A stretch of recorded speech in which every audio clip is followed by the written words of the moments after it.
Hello, welcome to some Netrunner. Today we have a pub runner game of Ricky Martin rethemed Poétrï against a Magdalene deck. So I'm playing the Magdalene here.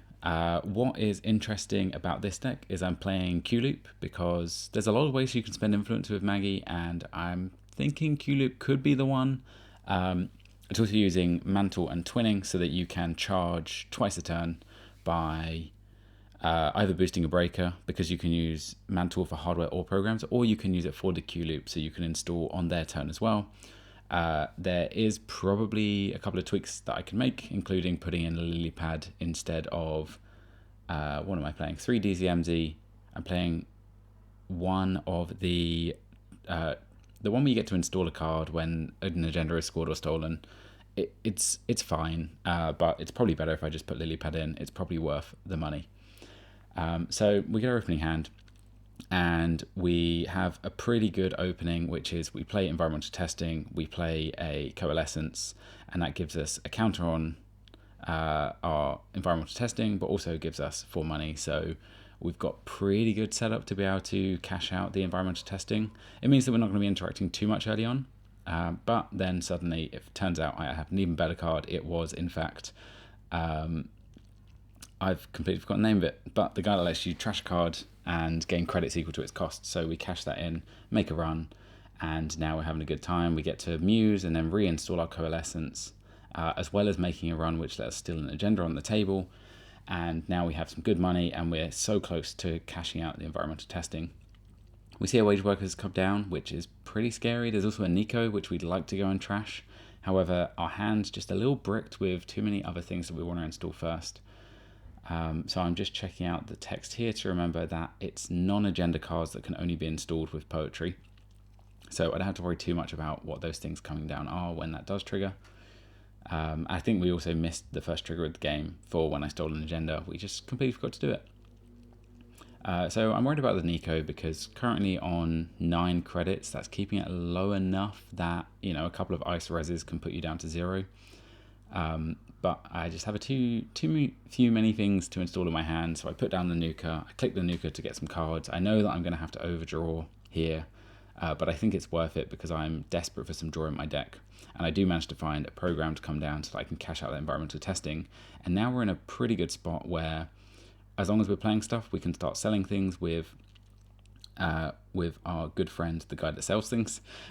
We can draw cards that way, which is really helpful because you want to be drawing a card a turn so that you can discard a card a turn. And yeah, we have a pretty stabilized economy, which helps because in this matchup, there's a lot of money that we need to spend to trash things. We're also hoping to come across the Azamat so that we can install that. That will come later in a spectacular fashion. And I believe, what's the other card we have down here? That looks like a telework. I think that's a telework that I'm never going to use this game because I just never had the clicks to be able to do it. There's a lot of assets coming down, I have to trash things. So I went and take out the wage workers because I know that if I leave that too long, it'll be a problem. Letting HB be able to score 2 4s from the table is pretty scary. So by taking that out, you at least restrict a lot of what the kind of things they could score on the table. And then I bring down a Twinning and I install a Mantle at the end of my turn so that then I can use it on the corporation's turn so I can get my first counter. Now, the good thing about Mantle, because you can use it on hardware or programs, you don't have to do it. It's not during a run like Chesba. So that means that if you have 2 Mantles and a Twinning, you, once a turn, have access 3 cards from a server of your choice. It's amazing. And it's a really good way, especially against this kind of deck where they're not really icing up centrals. Lets me put a lot of pressure on, and once I find that second Mantle, I'll be able to just see the top of 3 of R&D every turn, which is a pretty enormous amount of threat. So scarily, there are 4 agenda points on the other side of the table at the moment. We see a Regolith and we decide it's not really worth trashing because they have infinite money. We later find out that he's on measured response, so that money makes sense for that reason. And then he is going through installing some things. I think he drops a hedge fund after this, and then reveals that in fact there is a wage workers in that server now, which is then going to fire after playing another operation, which we're just counting all those up here.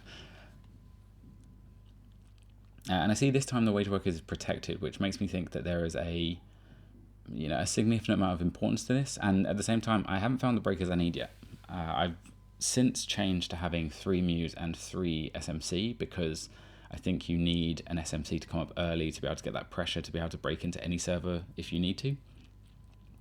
It's a little expensive, SMC, but with things like Mantle, that money can be converted into that as well, which is nice. And finally, we get down to DZMZ. There are 3 in the deck because it's probably better than most consoles, because it gives us Mew, and also it gives us cheaper installs, which is basically printing money for us, because we do that almost every turn. And now there's a bit of a crazy turn. We have top-down solutions, installing a couple of things. I think there's also 3 more installs. So the wage workers click was the top-down solutions. And so suddenly there's so many cards that we have to deal with. We have... I really need to remember the name of this card, the guy that sells things, so it's nice that we're able to make quite an easy run with that. It's nice that it motivates us to make a run each turn as well. But now we finally find our second Mantle, and then we get the Q loop down, and then we make a run at our last click, because we feel pretty safe that there's not much punishment for running last click here. Then a Spin Doctor is fired, so we're pretty sure this is a Spin Doctor now.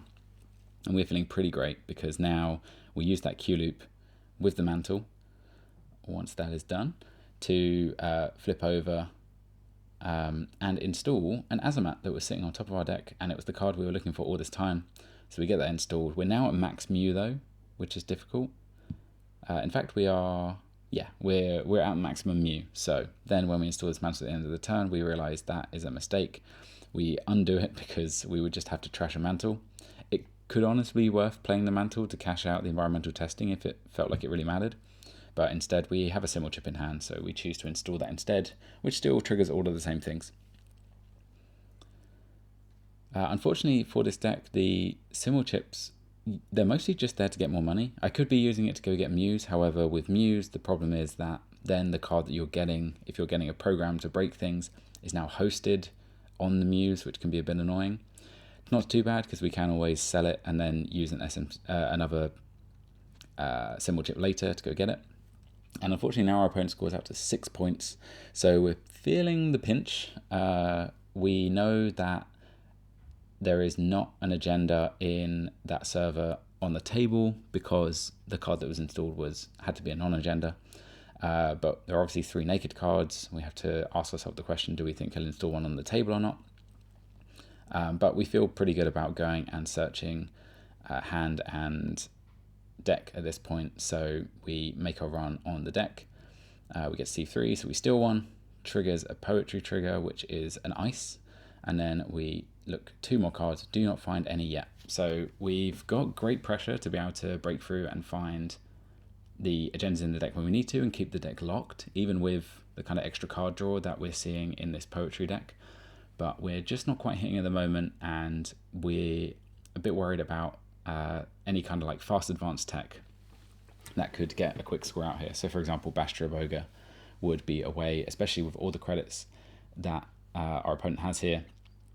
Bastra would be an easy way to be able to install and then advance up to 4 times with the wage workers if needed.